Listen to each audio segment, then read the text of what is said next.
Antes de entrar directamente al asunto de los papeles de Analco, me gustaría compartir algunas reflexiones referentes justamente a la pertinencia de hablar, de poner hoy en la mesa de discusión la importancia de lo que conocemos como el patrimonio documental. Y es que todos hemos visto en las últimas semanas, quizá en el último par de meses, las distintas denuncias que se han presentado respecto a la sustracción ilegal y a la subasta de documentos que forman parte del patrimonio documental de México.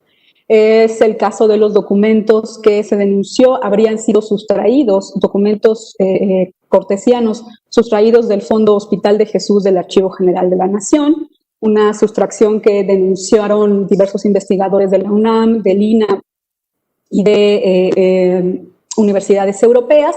Vimos también el caso de los documentos históricos que estuvieron a punto de ser subastados por la Casa Morton, que pertenecían al Archivo del Sagrario Metropolitano y que se trataba de documentos, padrones en concreto del siglo XVI.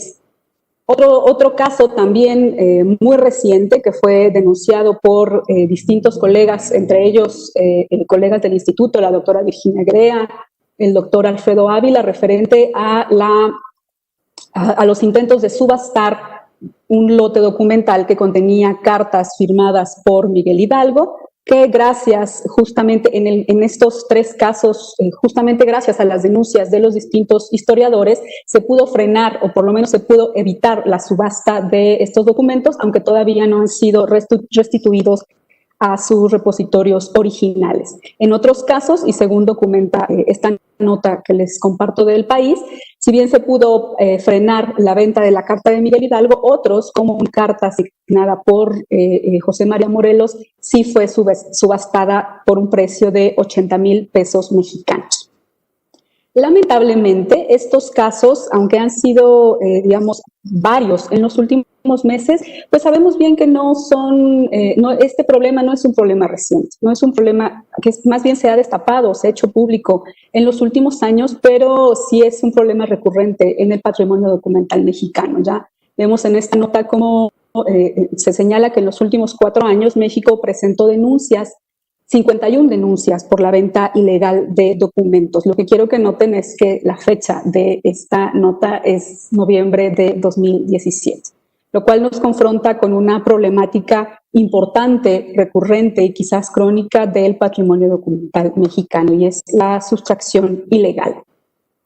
En algunas de estas notas que aparecieron recientemente se hacía referencia a la escasez de información y de vigilancia respecto a lo que se subasta en estas casas de subastas internacionales, ¿no? En una de estas notas apareció esta información respecto a cómo uno de estos investigadores que denuncian la venta ilegal del patrimonio documental, Michel Audaig, él es uno de los pocos investigadores que ha hecho o que ha llevado un registro de manera sistemática creando una base de datos con los objetos coloniales que él ha ubicado desde el año 2008, es decir, desde hace 12 años, que él ha ubicado a través de los catálogos de la casa de subastas Morton, y él ha encontrado que hay más de 3,000 documentos y manuscritos que se han subastado en este periodo, entre los cuales se encuentran cartas de venta de esclavos, cartas al Papa o planos de la Ciudad de México del siglo XVIII.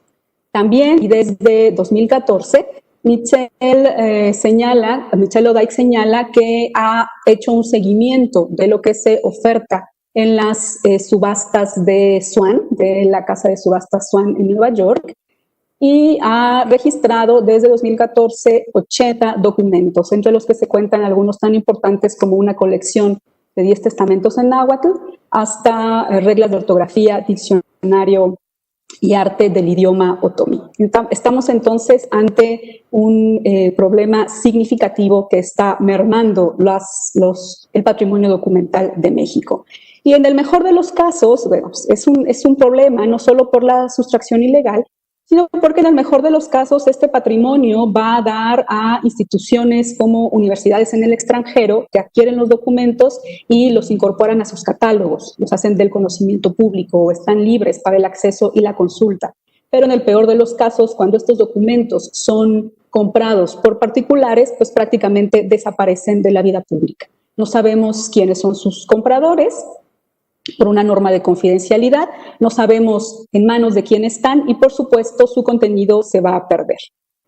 En México hay ya algunas medidas que se han tomado respecto al patrimonio documental. Por supuesto, se están haciendo cosas y una de ellas es quizá de las más trascendentes al respecto, es la Ley General de Archivos, publicada en 2018, que tiene justamente como su objetivo principal organizar el funcionamiento de un sistema nacional de archivos que se ocupe tanto del resguardo como de la difusión y el acceso a los archivos de relevancia histórica, ya sean públicos, pero también de carácter privado, ¿no? Es una ley que tiene como objeto la defensa y la normativa respecto a estos bienes nacionales, a los documentos, al patrimonio documental, que son bienes nacionales y también son monumentos históricos.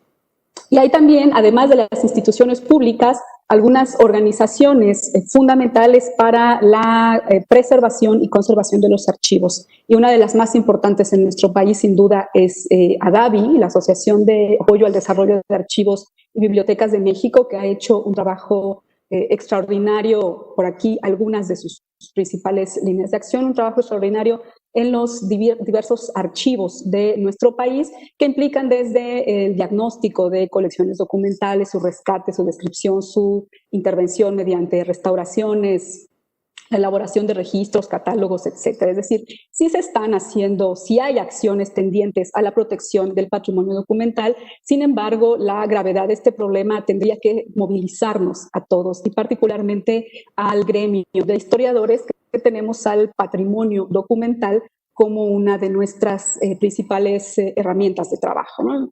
Es justamente en esta Ley General de Archivos en la que encontramos la definición de a qué nos estamos refiriendo cuando hablamos de patrimonio documental, ¿no? De acuerdo con esta ley, se trata de aquellos documentos que por su naturaleza, ojo, no son sustituibles. Y esta es una de sus características más importantes. No son sustituibles y dan cuenta, bueno, de la evolución del Estado, de las personas e instituciones que han contribuido en su desarrollo. Además, son documentos que transmiten y heredan información significativa de la vida intelectual, social, política en general, de la vida de una comunidad, incluyendo, ojo, tanto aquellos archivos que han pertenecido o pertenecen a los órganos federales, como también a los estados, a los municipios, a las alcaldías, a las casas curales, es decir, los archivos parroquiales, o a cualquier otra organización, sea religiosa o civil. Esta misma ley de archivos señala que como documentos históricos consideramos aquellos que se preservan de manera permanente porque poseen valores como evidencia, testimonios informativos relevantes para la sociedad. Por lo tanto, forman parte de la memoria colectiva de nuestro país y son fundamentales para el conocimiento de la historia nacional, regional o local. En este sentido, hay distintos programas, quizás uno de los más importantes a nivel mundial sea el programa Memoria del Mundo de la UNESCO, que justamente ha emitido distintas directrices desde su creación en la década de los 90 para la salvaguardia del patrimonio documental. Y dentro de estas directrices, una de sus afirmaciones tiene que ver con el asunto de que en general el desinterés por la preservación del patrimonio documental suele deberse a que se ignora la naturaleza de este patrimonio, su naturaleza tanto material o técnica, pero también se ignora su importancia. Y es aquí donde, creo yo, entra la labor del gremio de los historiadores. El papel tan importante que tenemos los historiadores en una tarea de sensibilización frente al patrimonio documental. ¿A qué me refiero con sensibilización? Creo que para todos es claro que hay documentos, para mucha gente sería evidente que documentos como el Códice Mendocino o el Acta de Independencia son patrimonio documental, son fundamentales para la memoria histórica mexicana y son papeles que debemos preservar. Nadie se cuestiona la calidad de patrimonio de este tipo de documentos. Pero pasa que hay otros acervos que no son tan impresionantes en términos plásticos, que no tienen esa belleza o que no tienen el renombre o que no son tan conocidos, que desgraciadamente no corren con la misma suerte. No es el caso, por ejemplo, de los archivos municipales que suelen ser desdeñados por las administraciones de turno y cuyo contenido se desconoce incluso por los propios habitantes de los municipios, teniéndolos en condiciones deplorables, como este caso del archivo municipal de Jojutla en Morelos. Justamente esa falta de sensibilidad frente a la importancia de la documentación histórica ha generado que nos encontremos con este tipo de notas, no solo con este tipo de notas, con este tipo de casos. Una universidad que vende por kilo documentos históricos porque no se les considera relevantes. ¿Por qué guardar papeles viejos? ¿Por qué guardar periódicos amarillos si se pueden vender por kilo y utilizar los recintos o los espacios donde se resguardan para una nueva oficina o para una nueva dependencia? Es justamente entonces la tarea parte de las tareas de los historiadores contribuir a la conservación del patrimonio, en esto, digamos que podríamos llamar el círculo virtuoso del patrimonio documental, en la preservación, difusión y valoración de del patrimonio documental y de los archivos históricos. Yo sé que los especialistas en archivos y en conservación, por allí Carlos Echeverría me diría que este esquema está incompleto y tiene razón, es mucho más complejo, va más allá de, entre la preservación y la difusión, por supuesto hay un proceso de conservación que implica el rescate de los archivos, una intervención o una restauración en los casos necesarios, y para difundirlos es necesario primero hacer inventarios, descripciones, catálogos, mantenerlos en buen estado, darles un tratamiento conservativo. Para difundir además es necesario primero investigar su contenido, no es solo decir aquí hay documentos, sino señalar cuál es el contenido de esos documentos y su importancia en relación con otros acervos y con las temáticas mismas que pueden inquietar a la sociedad. Justamente un patrimonio documental que se difunde es mejor valorado por quienes lo conservan y por lo tanto esta valoración o esta sensibilidad frente a su importancia contribuye también a su preservación, a que no se destruya y se conserve para las siguientes generaciones. Y este asunto ha sido señalado no solo para el patrimonio documental, sino para el patrimonio cultural en general, ¿no? La importancia de que la sociedad conozca y usufructúe el patrimonio cultural es necesario que sea estudiado y analizado desde diversos enfoques, que lo vinculen con las necesidades culturales, educativas y sociales. Y aquí es donde creo que entra pues directamente el papel de los historiadores, la importancia que tenemos como gremio en la investigación del patrimonio documental en su difusión para apoyar la sensibilidad, la sensibilización del público en general frente a la importancia de preservar. Y bueno, estas reflexiones respecto a la importancia del patrimonio documental vienen a cuento justamente a partir de esta incursión en un legajo que recientemente he estudiado, que se llama Los papeles de Analco. Yo puse esta conferencia Los papeles perdidos de Analco, me hubiera gustado más ponerle así, se veía muy feo en realidad en el cartel, quedaba muy feo el diseño, pero vamos ahora a entrar en materia. ¿Qué son estos papeles de Analco? Y bueno, en principio, ¿cuál Analco? ¿De qué Analco estamos hablando? Sabemos que en México, después de Atotonilco, yo creo que Analco es uno de los topónimos más recurrentes, más frecuentes en la República. Pero bueno, estamos hablando justamente de un enclave en la Sierra Norte de Oaxaca. La Sierra Norte, esta región que ha estado habitada desde tiempos prehispánicos por hablantes de chinanteco, de mije, de zapoteco, y los zapotecos a su vez subdivididos en tres variantes lingüísticas: vijanos, cajonos y mexizos. En esta región, en la actualidad, el número de hablantes de una lengua indígena está muy por encima del promedio estatal. Un 76% de los habitantes de la Sierra Norte de Oaxaca hablan una lengua indígena y un 92% de ellos se consideran indígenas, frente al 62% del promedio estatal.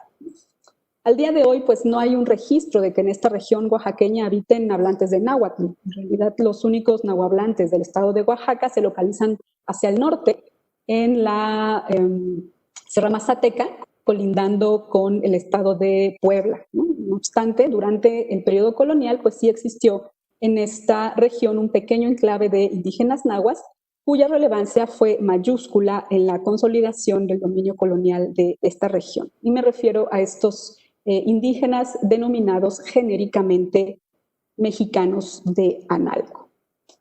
Bueno, por aquí creo que sí, aquí se ve mejor. Nuestra Señora del Rosario Analco fue un barrio ubicado en los arrabales de la Villa Alta de San Ildefonso, en la Sierra Norte de Oaxaca, como ya dije. Ahora, este barrio fue fundado en algún momento del siglo XVI, de la primera mitad del siglo XVI al parecer, por indígenas que fungieron como auxiliares militares de las diversas campañas enviadas desde la Ciudad de México para someter la región. Por aquí una imagen que nos muestra con mucho mayor claridad la orografía presente en esta región de la Sierra Norte y un listado justamente de estas campañas de conquista. Una vez que Cortés tomó la Ciudad de México, sabemos que envió distintas guarniciones para conquistar y someter otras regiones del territorio. 4 de ellas van a llegar al territorio de la Sierra Norte y estas 4 primeras van a fracasar. Una en 1522, comandada por un capitán Briones, 2 comandadas por Rodrigo Rangel desde Coatzacoalcos primero y después desde la Ciudad de México, y una cuarta en 1526 comandada por un capitán Barrios. Todas estas 4 campañas fueron fallidas y van a generarnos una idea de la sierra bastante peculiar, ¿no? Por un lado, se va a atribuir la derrota de estas campañas militares a la tierra áspera, a las características propiamente serranas, a las condiciones de los caminos que nos dicen no se podía andar a caballo, eran caminos muy estrechos, algunas citas tomadas directamente de la documentación, en muchas partes no podían andar si no era asidos a bejucos. Por aquí una nota también de Bernal Díaz del Castillo que nos dice cómo estos indios zapotecos eran gente mala de domar debido a las grandes y altas sierras donde estaban poblados y no podían además llevar caballos a la conquista. Una tierra además en la que siempre hay neblinas y rocíos, que los caminos eran angostos y resbalosos, no se puede andar por ellos, sino a manera de decir los pies junto a las cabezas de los que vienen atrás. Estas características de la sierra que hacían tan difícil su conquista se sumaban, de acuerdo con Bernal también, a las características de sus habitantes, los zapotecas, que eran habilidosos en el uso de un arma particular, las lanzas largas, contando también con escudos, flechas, varas, piedras, además de ser ligeros, sueltos a maravilla y una serie de características como belicosos o buena gente de guerra. Entonces, justamente después de estas 4 conquistas fallidas, vamos a ver que en 1526, a fines de 1526, van a llegar 3 capitanes a la Sierra Norte de Oaxaca, ya deseosos de conquistar la región. Tenemos 3 capitanes cuya intención es atacar por 3 flancos distintos al mismo tiempo la sierra y finalmente someterla. Al parecer es esta estrategia la que finalmente les reporta el éxito y les permite en 1527 fundar la Villa Alta de San Ildefonso, que va a ser además la primera y la única villa española en toda la alcaldía mayor de Villa Alta durante el periodo colonial. Aquí pueden ver una imagen de su parroquia, cómo luce en la actualidad.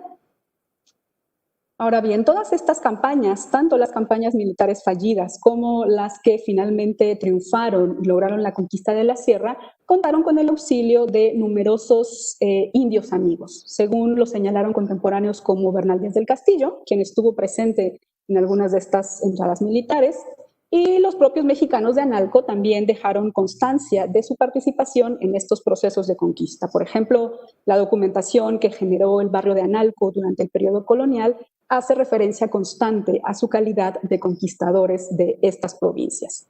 Más impresionante, sin embargo, es la elaboración de un testimonio pictórico que los indios de Analco mandaron fabricar para dejar en claro su crucial participación en la conquista de la Sierra Norte. Se trata de esto que están viendo ustedes aquí. El lienzo de Analco es un lienzo que mide 3 metros de largo por 1,80 metros de alto y que hoy día resguarda la Biblioteca Nacional de Antropología e Historia, a un costo dentro de las instalaciones del Museo Nacional de Antropología. En este lienzo, los mexicanos describen de forma detallada y bastante fiel su participación en las campañas militares que lograron la conquista de la sierra.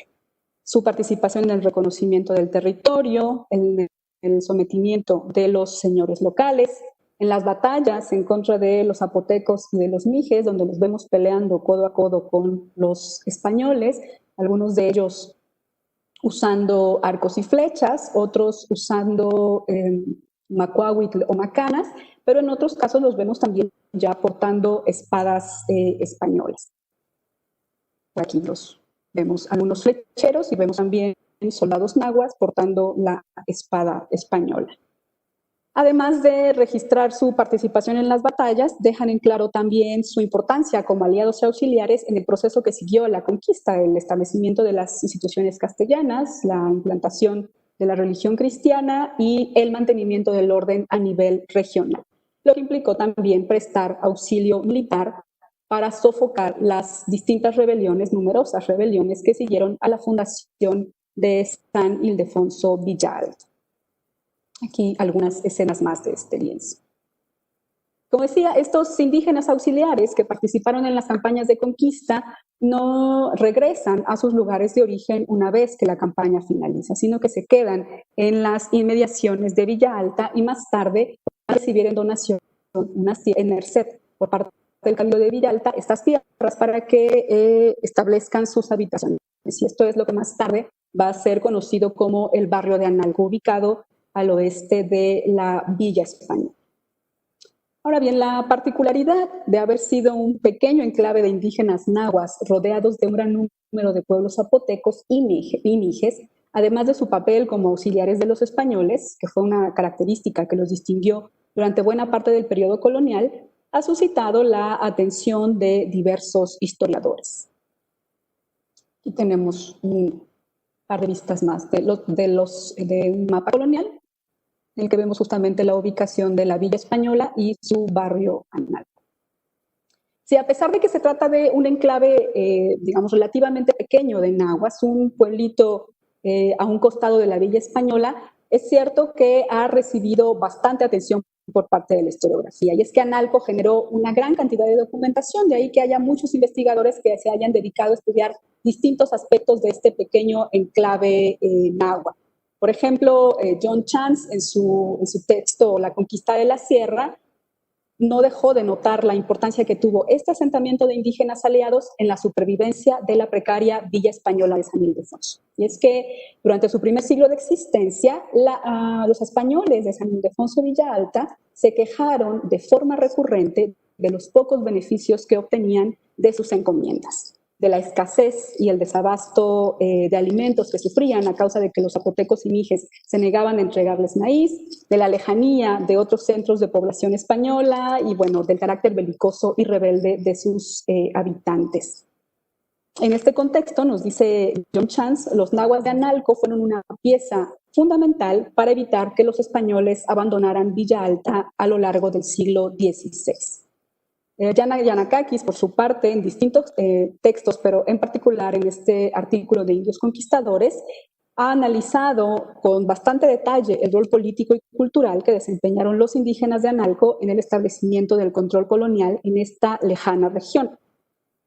Yanakakis pone especial énfasis en el papel de estos nahuas no solo como auxiliares armados de las campañas de conquista, sino también como intermediarios entre los españoles y la población indígena local en las primeras décadas de existencia de la Villa Hispana.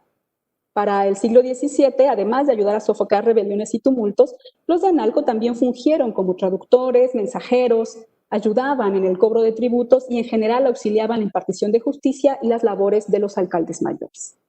Para el siglo XVIII, en cambio, los nahuas se vieron sometidos a diversas presiones por parte de la autoridad hispana que buscaron limitar sus privilegios, lo que los llevó hacia fines del periodo colonial a una pérdida parcial de sus funciones y con ello de su estatus privilegiado. Yo misma, en un trabajo anterior sobre milicias indígenas en el territorio novohispano, dediqué un breve apartado analizar justamente el rol militar de los nahuas de Analco, que gozaron durante buena parte del periodo colonial de lo que se conocía como privilegio de soldados, es decir, estar exentos del pago de tributo a cambio de brindar auxilio armado a los españoles de Villa Alta en caso de necesidad. Bueno, otros investigadores se han visto atraídos a Analco justamente por la belleza de su lienzo. Quizás el lienzo de Analco ha sido lo que más ha llamado la atención justamente por su singularidad, por las espectaculares dimensiones, por la complejidad de su contenido, y tenemos aquí un listado de textos que se han ocupado de analizar distintos aspectos del lienzo. Gracias a ellos, en términos generales, podemos decir que conocemos ya cuál es el mensaje o cuál fue la intención de sus creadores al analizarlo, cuáles son los vínculos con otros documentos del mismo periodo y en general el contenido del lienzo de Analco. Pueden darse cuenta, sí estamos ante un enclave o un pueblito, digamos, bastante pequeño que ha recibido bastante atención por parte de los investigadores. En términos generales podemos decir que sabemos bastante de la vida política de los indios de Analco. Sin embargo, quizás si hay un aspecto que ha sido poco abordado respecto a este barrio de Nahuas, es su historia agraria.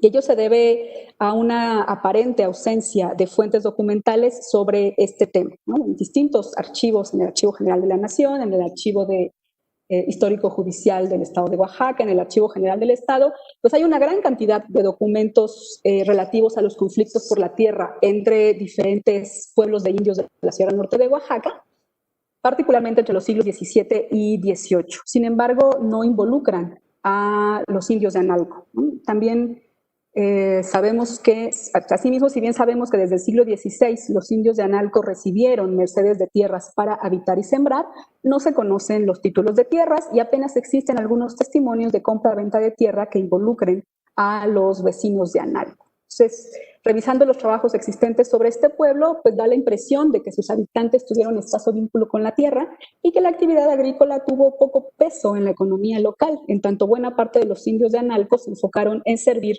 a la villa española de San Ildefonso, de donde obtenían buena parte de su sustento.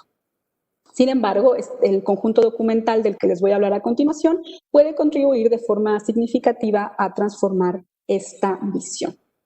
Y les voy a hablar justamente de estos papeles de Analco. Para ello vamos a regresarnos al año de 1944, en el cual este hombre, Frans Blom, un arqueólogo danés, llegó a Villa Alta y se encontró con nada más y nada menos que el lienzo de Analco. Blom formaba parte de una comitiva del Instituto Nacional Indigenista que estaba estudiando en esos años la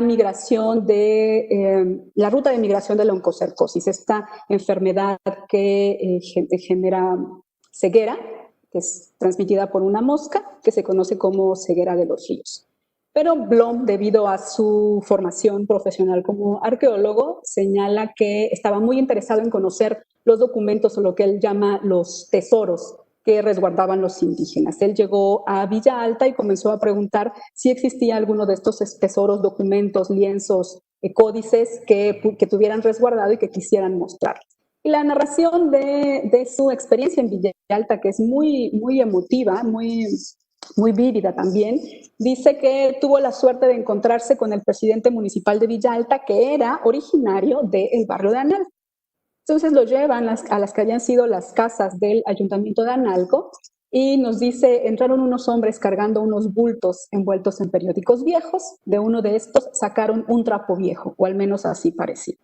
Varios de los hombres extendieron el trapo, que resultó ser una maravilla, un lienzo original de los días de la conquista, cubierto en toda su superficie con figuras y pinturas. Debe haber sido una experiencia de verdad maravillosa, ¿no? Que desplieguen frente a tus ojos este lienzo de 3 metros de largo. Blom estuvo observándolo varios minutos, no llevaba cámara fotográfica, sin embargo hizo varios dibujos para dejar constancia de su contenido. No era muy buen dibujante, a decir verdad, pero era un excelente paleógrafo. Ya vamos a ver aquí algunos de los dibujos que dejo. Sin embargo, Blom también dejó claro que además del lienzo de Analco, los guardianes del lienzo resguardaban otros documentos. Nos habla de documentos escritos en papel español, la mayoría fechados en el siglo XVI, habla de documentos escritos en castellano, habla también de un legajo que estaba escrito casi enteramente en náhuatl, fechado en 1560, menciona o él alcanzó a ver un legajo sobre la cofradía de Nuestra Señora del Rosario, que según Blom databa de 1585, así como otros papeles de los siglos XVIII y XIX.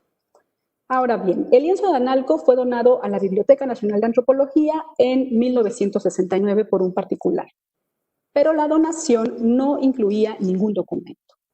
¿Qué pasó entonces con estos papeles que menciona Blom?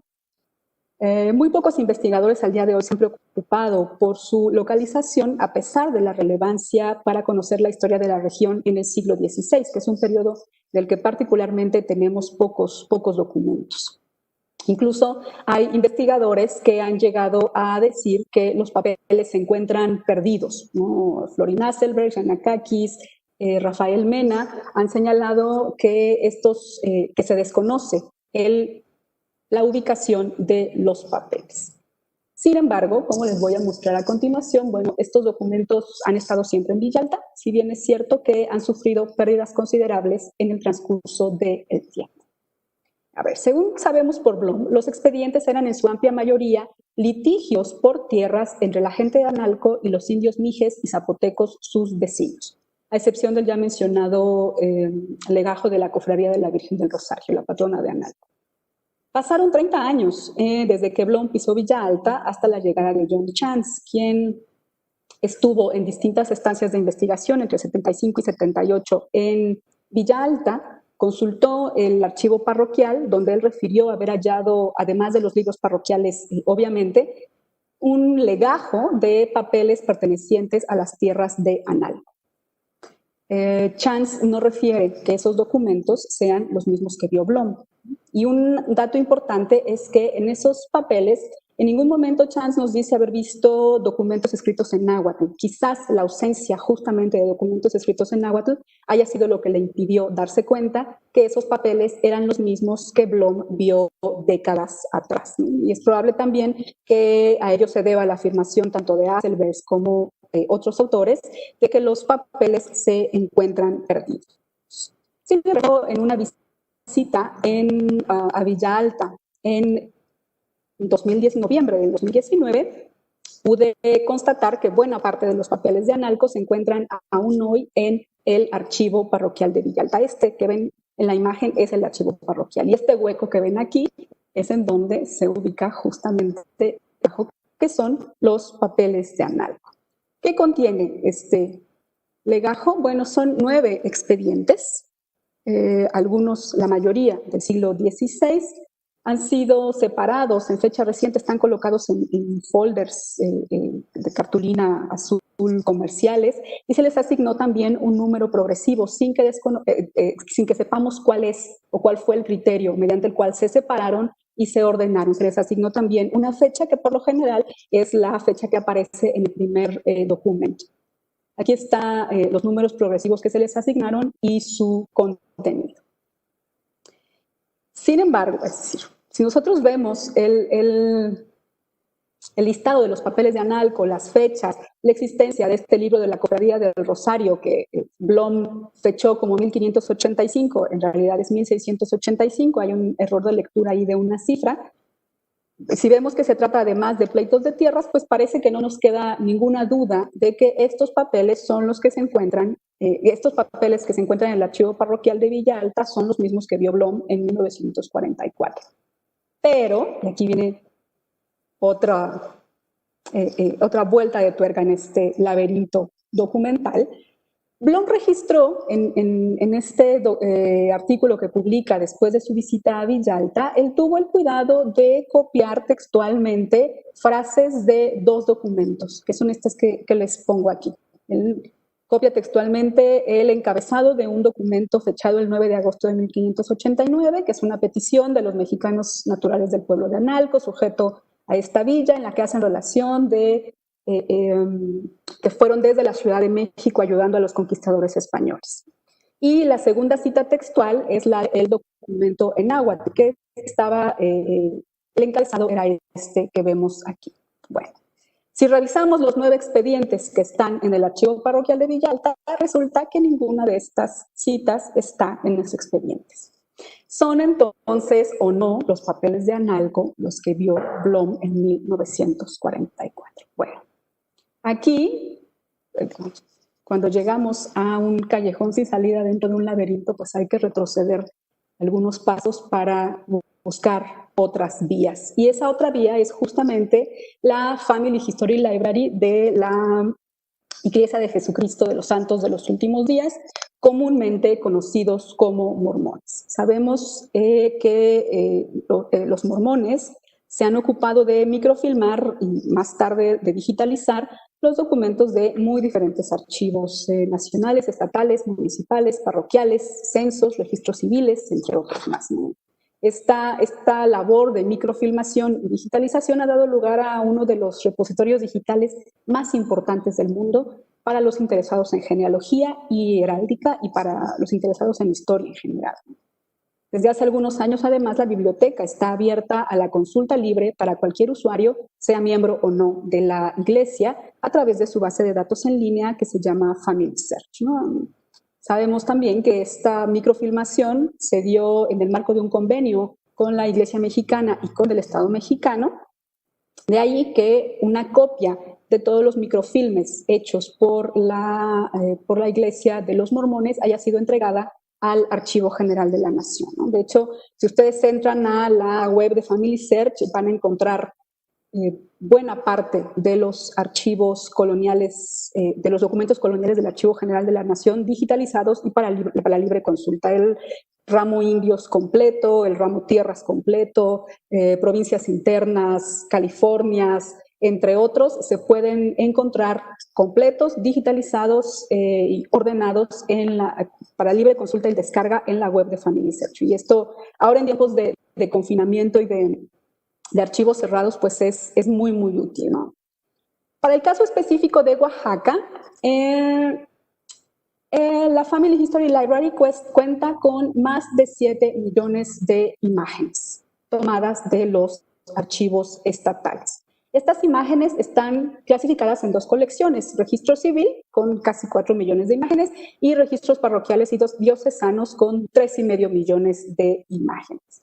Es justamente en esta segunda colección, esta es la página de inicio de la web de la Family History Library. Si revisamos los registros parroquiales y diocesanos para Oaxaca, vamos a ver que los tenemos ordenados, nos despliega la lista de municipios del estado de parroquias, perdón, del estado de Oaxaca, donde ellos microfilmaron documentación. Y justamente en esta base de datos vamos a encontrar un microfilme, por ahí está el número 4,782,319, que está titulado Juicios y demandas de límites de tierras de Analco y Totontepec. Aquí, otra vuelta de tuerca a nuestro laberinto. Y es que si ustedes entrarán dentro de esta misma web, a San Ildefonso Villalta, van a encontrar que se despliegan estos registros. Ninguno de estos corresponde con los papeles de Analco. ¿Dónde están entonces los papeles de Analco? En otra parroquia, que es San Juan Evangelista Analco. Es este que encontramos aquí, juicios y demandas de tierras. Evidentemente, la clasificación de los documentos es equivocada. Acá está San Juan Evangelista Analco, que es actualmente un municipio del distrito de Ixtlán, un pueblo zapoteco que estaba sujeto a San Juan Atepec, que se independizó en el siglo XVIII y al que separan más de 100 kilómetros del barrio de San Ildefonso Villalta. Obviamente, como comparte el nombre con el barrio de Nahuas en las inmediaciones de San Ildefonso, a San Juan Evangelista Analco se le atribuyeron documento en la web, en la base de datos de la Family History Library, los documentos que en realidad pertenecen acá, a la parroquia de Analco. Esta es la parroquia de San Juan Evangelista Analco. Estos son los documentos que pertenecen a esta parroquia, mientras que Aquí lo vemos claramente identificado en la primera imagen del microfilme, mientras que estos otros, que ven subrayados en naranja, son los documentos que pertenecen a o que pertenecieron antiguamente a lo que hoy es la capilla del barrio de Analco y que se encuentran en la parroquia de Villa Alta. Solamente con abrir uno de los microfilmes nos damos cuenta que la clasificación es equivocada. Solo para que quede constancia, ya hice la notificación del error a la Family History Library, pero bueno, tarda un poco en hacerse el proceso de cambio y reclasificación de los materiales. Pero bueno. Estos son entonces los papeles de Analco, los que se encuentran todavía en el archivo parroquial de Villa Alta. Sin embargo, si examinamos lo que aparece dentro de este microfilme, que como nos dice esta imagen, fue microfilmado en 1978 por el fotógrafo Jesús Pérez, nos vamos a encontrar que este legajo contiene no 9, sino 16 expedientes. No son 258 imágenes, sino casi 380. Y me gustaría que, digamos, la temática sigue siendo la misma, juicios y demandas por tierras entre los de Analco y sus vecinos mijes y zapotecas. Hay más documentos del siglo XVIII. Hay también un documento del siglo XIX que está hoy en el archivo parroquial de Villata, que no fue microfilmado, pero quisiera que pusieran atención a estas leyendas no se localizan. Hay 7 expedientes que fueron microfilmados en 1978 y que hoy en día ya no están más en el archivo parroquial de Villa Alta. Para sintetizarlo muy rápidamente, en 1978 había 16 expedientes, 390 folios en los papeles de Analco. Hoy en día, bueno, en 2019 hay 9 expedientes, 258 folios. No quiero ser alarmista, pero estamos hablando de que en 40 años se han perdido 7 expedientes, es decir, 130 folios, lo que equivale al 30% del volumen documental de este legajo. Otra mala noticia es que en el microfilme de la Family History Library no se encuentra tampoco el documento en náhuatl. Al día de hoy, esto que registró Blom en 44 sigue siendo lo único que sabemos de ese documento que perteneció al acervo del barrio náhuatl de Analco. Por si alguno de ustedes llega a encontrarse con un encabezado parecido en alguna biblioteca del mundo. Ahora, ¿qué sí hay en los papeles de Analco, ¿no? En esos papeles que no estaban perdidos o solo está perdido el documento en náhuatl. Y bueno, pues lo que sí hay en estos expedientes, en estos 16 expedientes del microfilme, no es otra cosa sino la historia agraria de Analco, un registro de la historia agraria desde el siglo XVI y hasta el siglo XIX. Empezando por las donaciones de tierra a los mexicanos naborías en 1552, 2 donaciones de tierras, una primero de un espacio para habitar, que se convirtió más tarde en lo que hoy conocemos como el barrio de Analco, una segunda donación de tierras para sembrar, que contrario a lo que se ha creído no estaban contiguas al barrio de Analco, sino 2 leguas más adelante en la colindancia con las tierras de Totontepec-Mije y de San Andrés Yaa. Y es justamente esta ubicación de las tierras la que va a generar un largo, prolongado, tortuoso conflicto que se va a extender hasta fines del siglo XVIII.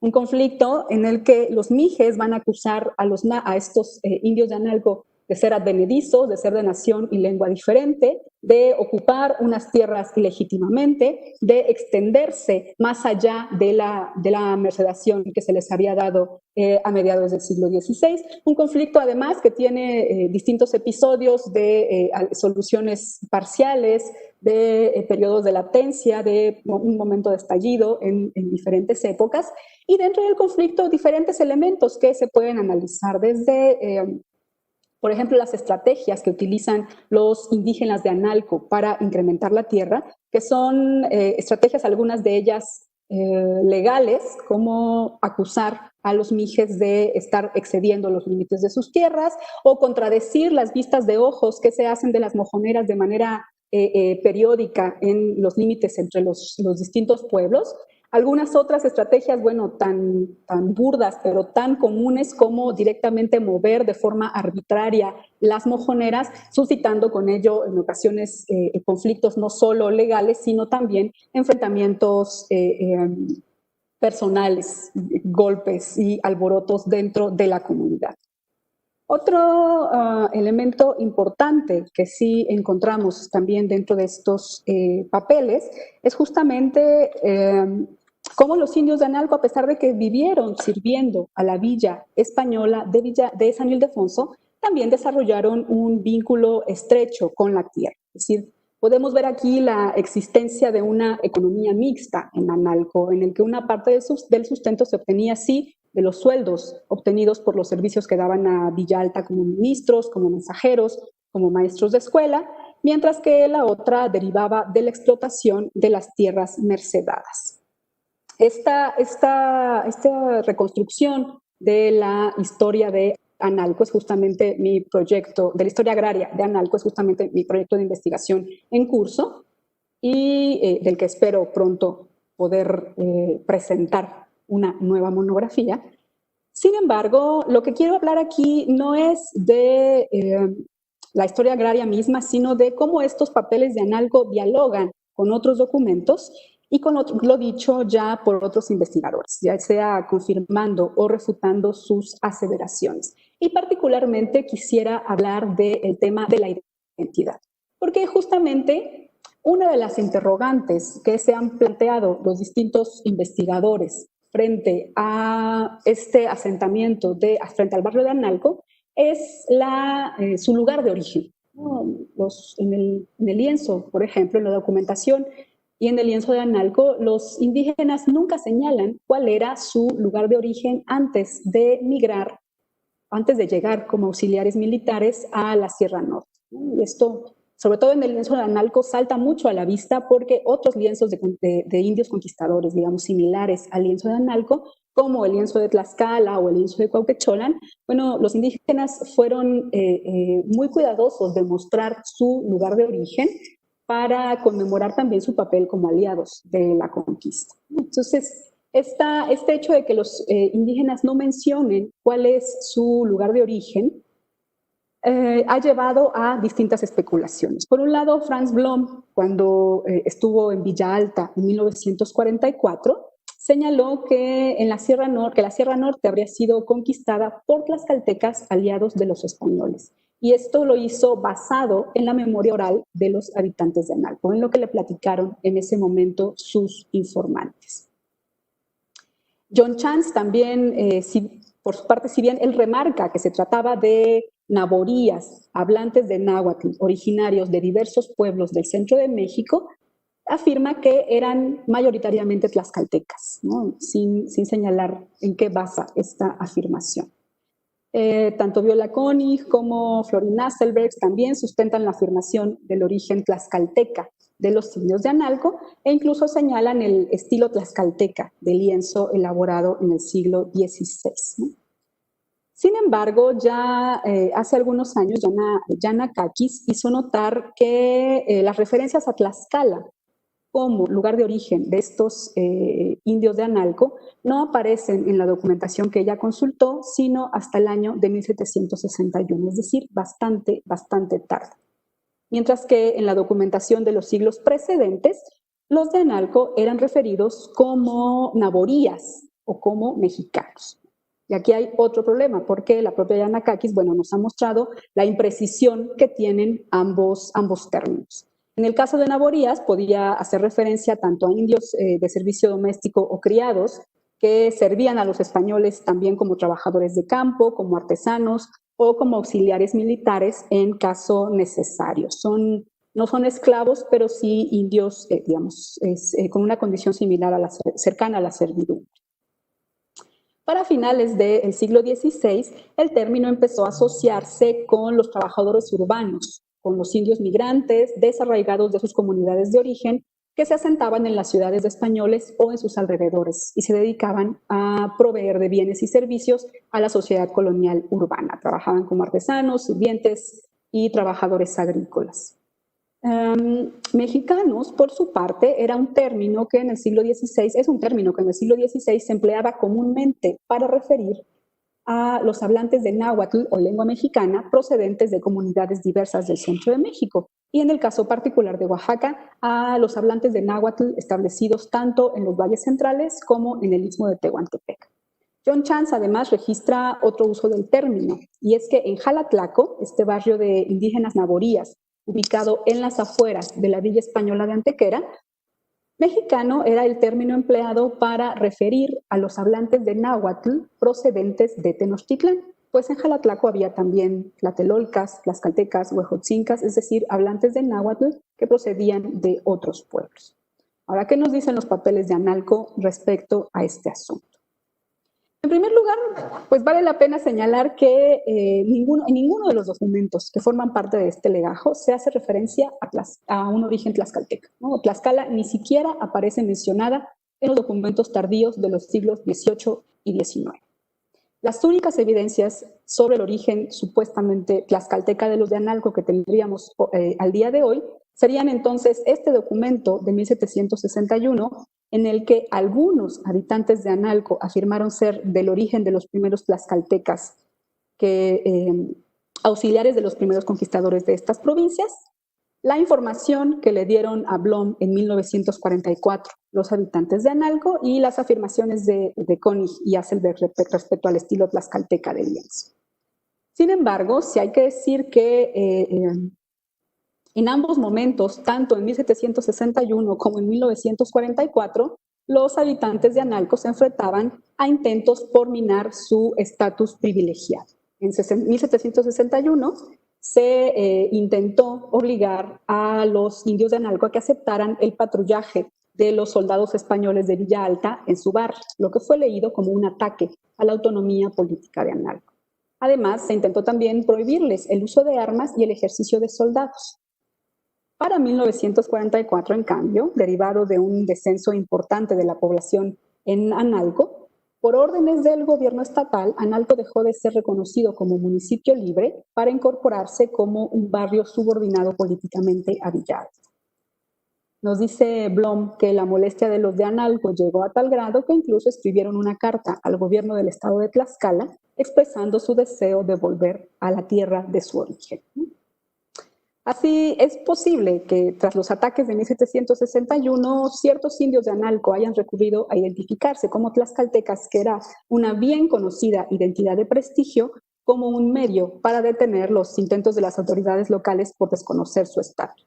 Con el paso del tiempo, esta afirmación respecto al origen tlaxcalteca, que como vemos no se sustenta en la documentación conocida hasta ahora, se incorporó a la memoria histórica de la comunidad, perdurando hasta el siglo XX y siendo revivida convenientemente en ciertos momentos como 1944.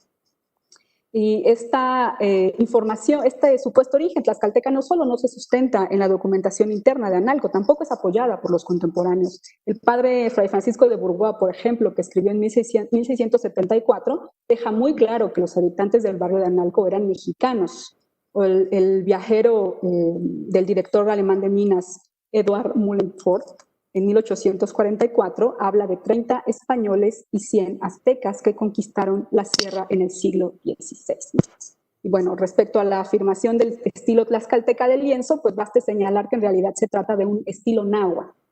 En tanto, buena parte de las convenciones pictóricas del lienzo son compartidas con otros documentos del centro de México de origen náhuatl, no solo tlaxcalteca. Y es que pensemos que ser tlaxcalteca fue ya desde los tiempos de las campañas cortesianas una identidad de prestigio, sinónimo de aliado, de indio conquistador, de buen y leal vasallo, con un estatus y privilegios que los diferenciaban del resto de la población indígena. Es decir, parece casi imposible pensar que de haber habido tlaxcaltecas entre los habitantes de Analco, no hayan dejado constancia de ello, particularmente al momento de acudir ante las autoridades virreinales a solicitar exenciones y privilegios. De tal suerte podemos afirmar que la presencia tlaxcalteca en la conquista y temprana colonización de la Sierra Norte, si es que la hubo, fue mínima. En los papeles de Analco no aparecen tampoco noticias sobre desgraciadamente, sobre el lugar de origen de los indígenas del barrio, salvo la referencia ya citada anteriormente a que salieron desde la Ciudad de México a ayudar en las campañas de conquista de la sierra. A lo largo de la documentación, los indios de Analco se refieren a sí mismos como mexicanos o como naborías, y de esta misma manera son reconocidos tanto por los españoles como por los indios de otros pueblos. No obstante, vale la pena hacer algunas precisiones, pues ambos términos no se utilizan de forma indistinta. Por una parte, naborías es la expresión más común en la documentación más temprana, el acuerdo hecho con la villa de Analco, con Villa Alta para que se les dieran tierras para habitar en 1552, o en la merced de tierras dada por el virrey en 1555, se les nombra justamente naborías. Los mijes de Totontepec y algunos zapotecos lo emplean también para aludir a los habitantes de Analco. Pero, ojo, los propios habitantes de Analco solo lo usan en una ocasión, y es en 1575 para referir los servicios y trabajos que habíamos pasado con los vecinos de esta ciudad en la pacificación de estas provincias como sus naborías que habíamos sido, es decir, para señalar que fueron naborías en el pasado, pero que no lo eran más. Naborías, además, aparece por última vez en 1589 y está ausente en los escritos de los siglos siguientes. El término mexicanos, en cambio, aparece desde 1555 y desde 1589 es el término que predomina en la documentación, empleado tanto por los propios habitantes de Analco como por las autoridades españolas y otros pueblos de indios. Es curioso también notar que el apelativo de conquistadores para referirse a los indios de Analco no aparece en este legajo sino hasta 1717, en el que ellos mismos aluden a todos los habitantes del barrio de Analco como mexicanos, nobles, conquistadores. Lo que podemos ver aquí es que a partir del siglo XVII las diversas identidades nahuas que posiblemente confluyeron en el barrio de Analco se uniformaron bajo el término genérico de mexicanos, ampliamente aceptado, que carecía de la connotación de servidumbre que sí tiene el término naboria. También en los papeles de Analco podemos ver que a este barrio llegaron desde fecha temprana indígenas que no eran hablantes de náhuatl, que no obstante fueron incorporados y se denominaron también mexicanos. Ya Chance había especulado, dado que buena parte de estos auxiliares nahuas eran varones, al momento de establecerse en Villa Alta habrían contraído matrimonio con mujeres zapotecas y por lo tanto este asentamiento se habría nutrido con la presencia de indígenas zapotecas. También por los papeles de Analco sabemos que desde 1563 había dentro de Analco una parcialidad de zapotecos, denominada el Otepec en náhuatl o las milpas en castellano, que fue incorporada a partir de 1570, es decir, fueron absorbidos por los mexicanos de Analco y a partir del siglo XVII se denominan también mexicanos o forman parte de este grupo de mexicanos de Analco. Ya los propios indios de Analco explicaron en 1575 que la migración de indios zapotecas a su pueblo no era una cosa rara, debido a que los habitantes del barrio pues gozaban de la exención del pago de tributo. Por lo que decían algunos indios zapotecas de los pueblos comarcanos, por ser indios haraganes y vagabundos que no quieren tributar, se han venido a poblar a nuestro dicho pueblo.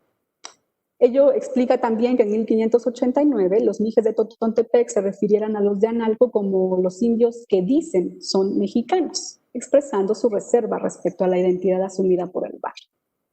Y es que en su larga disputa por la tierra con los de Analco, los mijes tenían muy claro que buena parte de las disposiciones y sentencias favorables obtenidas por los indios de Analco se basaban en ostentar su identidad como mexicanos y descendientes de conquistadores. De ahí que entre sus argumentos figuró en varias ocasiones la descalificación de los mexicanos, a los que acusaron de detentar privilegios y exenciones que no les correspondían, en tanto no eran descendientes de aquellos que llegaron a la Sierra Norte como auxiliares de la conquista. Entonces vemos a través de los papeles de Analco, es posible ver cómo estos indígenas crecen en poder y en prestigio. En los documentos más antiguos figuran como humildes naborías, como indios que auxiliaron la conquista por estar al servicio de los españoles, pero nunca como aliados. A quienes los españoles además les dieron tierras para habitar debido a la intercesión del padre Fray Bernardo de Alcántara, el misionero dominico. Ellos ni siquiera figuran en este asiento y capitulación que fue firmado en 1552, tratados claramente como hijos menores que requieren del fraile como su mentor para negociar la donación de tierra. Pero luego de un trabajo sistemático de obtención y confirmación de exenciones y privilegios, los de Analco acrecentaron su poder y su presencia en la región y con ello su margen de acción política. En este proceso, entonces, abandonaron el apelativo de naborías con su connotación de servidumbre para asumirse colectivamente como mexicanos y más tarde construirse a sí mismos como nobles mexicanos conquistadores. Ya para cerrar, solo decir que el caso de los papeles de Analco pues es un ejemplo de varias situaciones relativas al patrimonio documental, ¿no? Por un lado, nos muestra lo frágil que es este patrimonio debido justamente a sus características, a su soporte, que propicia que sea un tipo de documentación, un tipo de patrimonio que fácilmente puede perderse, destruirse o puede ser sustraído, ¿no? Pero también nos muestra lo que ocurre cuando no hay una comunidad involucrada en el cuidado del patrimonio. Y es que cuando Franz Blom, recordemos que él vio estos documentos en 1944 y todavía se encontraban en la casa que antes había sido ayuntamiento del pueblo libre de Analco, ubicado en el barrio del mismo nombre. Mientras que en 1978 este legajo de papeles ya había pasado a formar parte del acervo de la parroquia de Villalba, donde fue microfilmado. Como vimos, 1944 pues fue este año clave en la historia de Analco, fue la fecha en la que perdió su calidad de pueblo independiente para convertirse en un barrio subordinado a Villa Alta. Al parecer, este hecho dio lugar a una rápida pérdida de la identidad local y al desmembramiento de lo que quedaba de los lazos comunitarios. En el transcurso de los 30 años siguientes, el acervo, lo que hoy llamamos el patrimonio documental que resguardaban las autoridades de Analco, se desarticuló. Por un lado, los papeles que habían servido durante siglos para defender sus tierras, su autonomía política y eran el sustento de su identidad territorial, pasaron a la parroquia de Villalta. En ese mismo periodo, concretamente 1962, el lienzo de Analco salió del pueblo, sin que sepamos todavía si fue vendido, sustraído ilegalmente o rescatado de las ruinas, según la versión de su donante a la Biblioteca Nacional. Es posible también que el documento en náhuatl que vio Blom se haya perdido por estos años, dado que no aparece, como vimos, en el microfilme de la Family History Library. ¿Cuánto más de la documentación que resguardaban los habitantes de Analco se perdió? Bueno, pues es imposible saberlo, dado justamente la falta de registros. No obstante, más allá de lamentar las pérdidas, lo que justamente nos toca ahora es involucrarnos en la preservación, la conservación y difusión de este valioso patrimonio. Y con ello termino mi presentación.